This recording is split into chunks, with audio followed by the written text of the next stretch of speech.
नमस्कार मैत्रिणींनो. श्रावण महिना हा भगवान शिवांच्या उपासनेसाठी अत्यंत पवित्र मानला जातो. या महिन्यात लाखो भक्त शिवलिंगावर जलाभिषेक, दुग्ध अभिषेक आणि बेलपत्र अर्पण करून भगवान शिवांची पूजा करतात. पण अनेक वेळा भक्तांकडून नकळत काही चुका होतात. त्यामुळे आज आपण जाणून घेणार आहोत श्रावण महिन्यात बेलपत्र अर्पण करताना कोणत्या गोष्टींची काळजी घ्यावी. ही माहिती शिवभक्तांमध्ये प्रचलित असल्याने पूजा पद्धती आणि पुराणांमध्ये वर्णिलेल्या बेलपत्राच्या महत्त्वावर आधारित आहे. सर्वप्रथम बेलपत्राचे महत्त्व समजून घेऊया. शिवपूजेत बेलपत्राला इतके महत्त्व का आहे? शिवपुराणात आणि इतर धार्मिक ग्रंथांमध्ये बेलपत्र अत्यंत पवित्र मानला गेलेला आहे. बेलपत्राची 3 दले भगवान शिवांच्या 3 नेत्रांची तसेच सत्व, रज आणि तम या 3 गुणांचे प्रतीक मानली जातात. अनेक ठिकाणी ती ब्रह्मा, विष्णू आणि महेश या त्रिमूर्तीची प्रतीक मानलेली जातात. म्हणून शिवलिंगावर 3 दलाचे अखंड बेलपत्र अर्पण केले जाते. आता आपण बघणार आहोत पहिली चूक. बेलपत्र चुकीचे निवडणे. शिवपूजेसाठी शक्यतो ताजे, स्वच्छ, अखंड बेलपत्र वापरावे. जर पान किडके, वाळलेले किंवा फाटलेले असेल तर ते अर्पण करणे टाळावे. पूजेत देवाला शक्य तितकी उत्तम वस्तू अर्पण करण्याची परंपरा आहे. दुसरी चूक, नियमाचे पालन न करणे. आता येथे एक गोष्ट लक्षात ठेवा. भगवान शिव भोळेनाथ असले तरी ते भक्ताचा भाव पाहतात.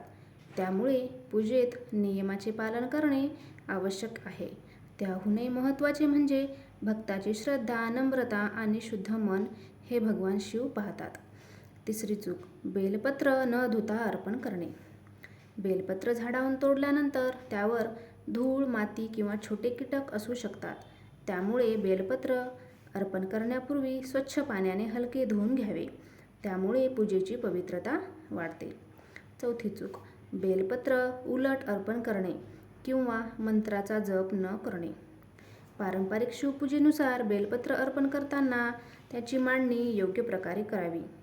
अनेक पूजाविधींमध्ये बेलपत्राचा गुळगुळीत भाग शिवलिंगाला स्पर्श होईल अशा पद्धतीने अर्पण करण्याची परंपरा सांगितली जाते. तसेच ओम नमः शिवाय या मंत्राचा जप करत बेलपत्र अर्पण करणे तितकेच महत्त्वाचे आहे. धार्मिक परंपरेनुसार मंत्राचा जप करतच बेलपत्र अर्पण करणे गरजेचे आहे. नाहीतर भगवान शिव ही पूजा स्वीकारत नाहीत असे धार्मिक ग्रंथांमध्ये सांगितले गेलेले आहे. पाचवी चूक, बेलपत्रावर हळदी किंवा कुंकू लावणे. भगवान शिवांची पूजा साधेपणाने केली जाते. शिवपूजेत बेलपत्रावर हळद किंवा कुंकू लावण्याची प्रथा सर्वसाधारणपणे मान्य नाही.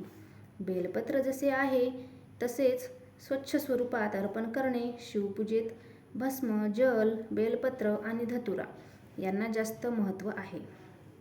सहावी चूक, श्रद्धा व विश्वास न ठेवता औपचारिक पूजा करणे.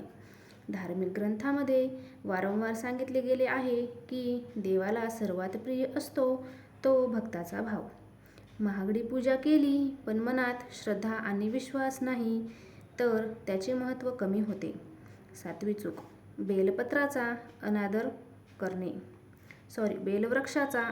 करणे.